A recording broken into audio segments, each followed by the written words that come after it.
జై శ్రీ అచల ఋషి దువ్వూరు రమణార్య సద్గురుభ్యో నమః.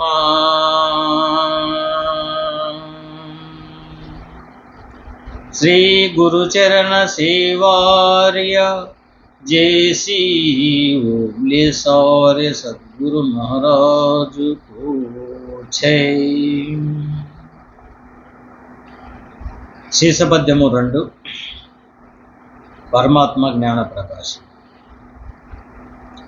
పలుకరాని ఎట్టి పరమార్థ భావంబు సద్గురు కృపలేక సాధ్యపడదు.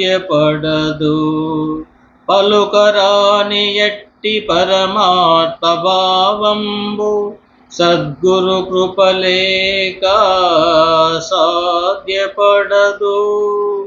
పలు శాస్త్రములు చదివి పాండిత్య పరులైన గురువు దెల్పక నదియో గుర్తుగాదు. వ్రత ధ్యాన స్థానముల్ వరుసతో సల్పిన వ్రత ధ్యాన స్థానముల్ వరుసతో సల్పిన ఆర్యుల కృపలేక అందబోదు. కాశీయాదిగ సకల గయా ప్రయాగల మునక నేనుటేదో నెరుకపడదు. తన్ను చూపెయు పరిపూర్ణ దర్శనిచ్చు పరమా గురువు కన్ననే పలుకుగలదు. అన్ని పలుకులు ఈ నోట వ్యర్థమగును. నిజము నెరిగిన బుధు జనుల నేర్పునిదియే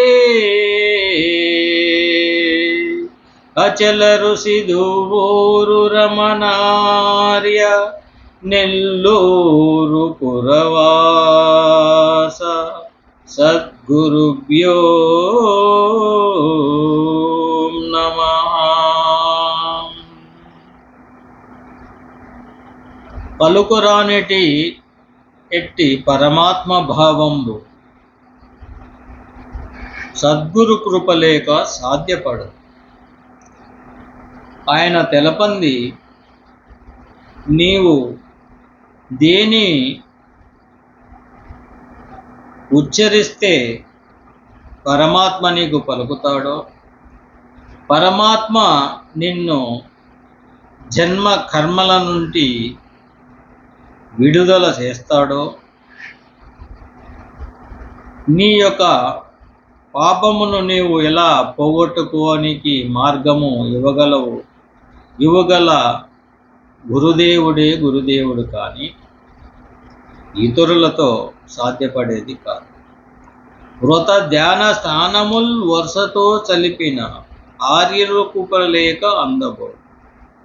వ్రతాలు ధ్యానము స్థానములు వరుసతో చలిపిన అంటే కంటిన్యూగా నువ్వు ఎన్ని ఏళ్ళు చేసినా కూడా వాళ్ళ కృప లేకోకుండా నీకు అది అందబోదు.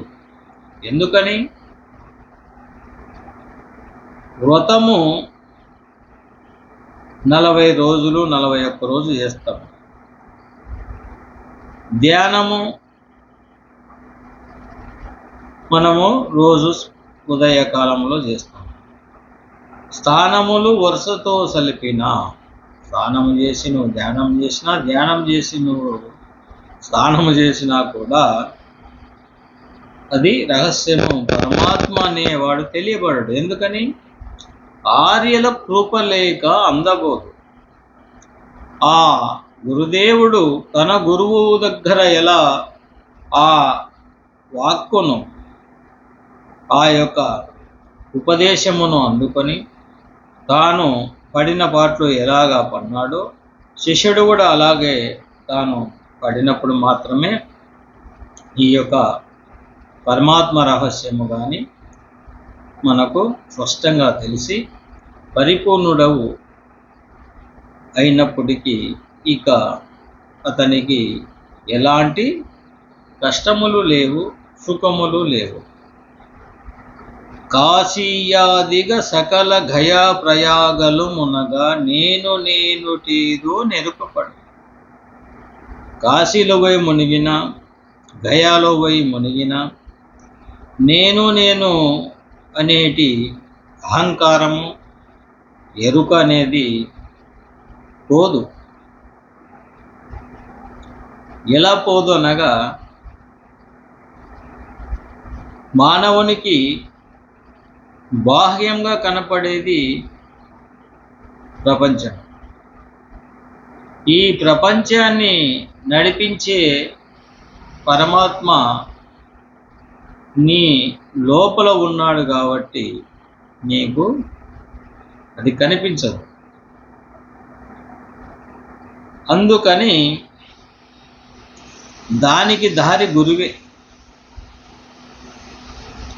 తాను నడిచిన బాటలో నడిస్తేనే ఏ ఒక్క చిన్న అహంకారము కానీ, బాధ కానీ, సంతోషము కానీ ఎలాంటివి ఉన్ననో నీలో మిగిలి అది నీవెవరో నీకు తెలియబడదు. నిన్ను నడిపేవాడెవడో కూడా నీకు తెలియబడదు. 4 మాటలు, 4 పద్యాలు, 4 ఖండార్థాలు స్పష్టంగా పాడినంత మాత్రమున ఎవరికి పరమాత్మ దర్శనము లేదు, పరిపూర్ణ దర్శనము లేదు. రెండూ ఉండవు. ఎందుకనగా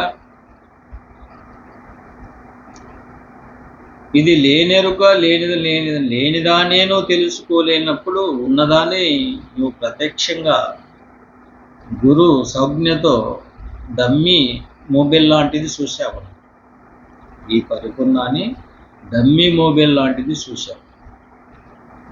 అది నువ్వు ఉండి చూడలేవు.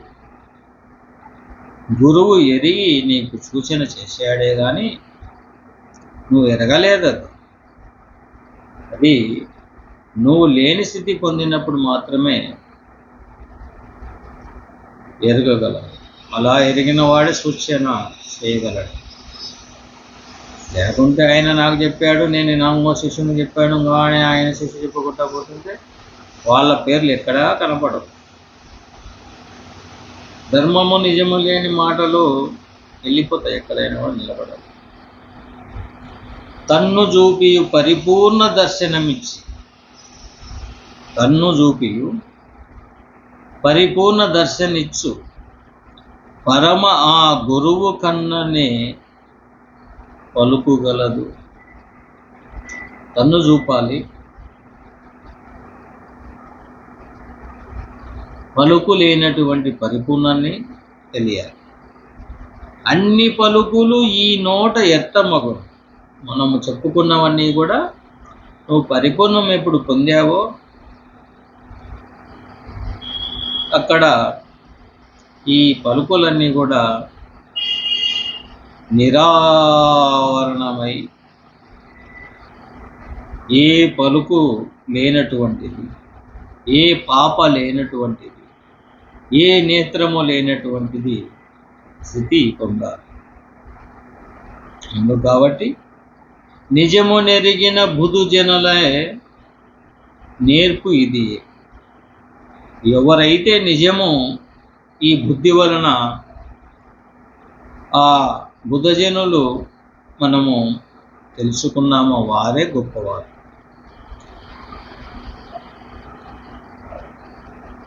అందుకు కాబట్టి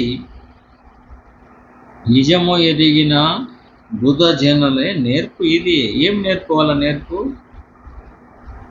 పరమాత్మను ఎరగడము, పరిపూర్ణాన్ని తెలుసుకోవడము.